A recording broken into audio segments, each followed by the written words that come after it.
Free జర్నీతో మహిళల ఆమ్దాని పెరిగింది. ఛార్జీల ఆదాతో నెలకు 3 నుంచి 5,000 మిగులు.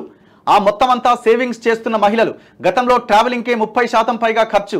వర్కింగ్ ఉమెన్ సంఖ్యలో కూడా వృద్ధి రాష్ట్ర ప్రభుత్వం చేసిన స్టడీలో వెల్లడైందట.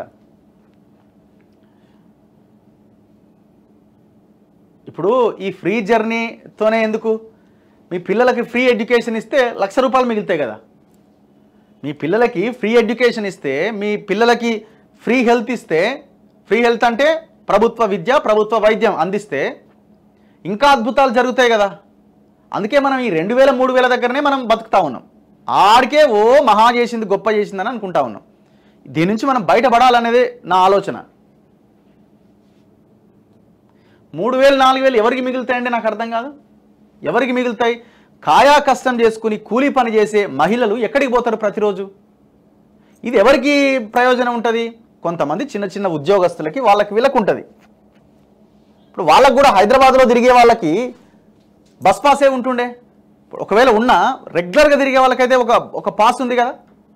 ఆ పాస్ తీసుకుంటే 3,000 నుంచి 5,000 అయిద్దా? గమ్మతున్నది.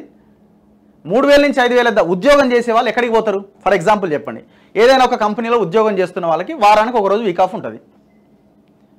వారానికి ఒక రోజు వీక్ ఆఫ్ ఎక్కడికి పోతారు వాళ్ళు? 3,000, 5,000 ప్రతిరోజు ఖర్చు, ప్రతి నెల ఖర్చు పెట్టేంత ఆదా చేసుకుంటే ఎక్కడికి పోతారు? ఇక కాయ కష్టం చేసుకునే కూలినాలు చేసే అయితే పెద్దగా వెళ్ళడానికి మహా అయితే టౌన్ దాకా పోతారు, ఇంకేమైనా తెచ్చుకుంటారు. ఇంకా వాళ్ళు ఎక్కడికి పోతారు?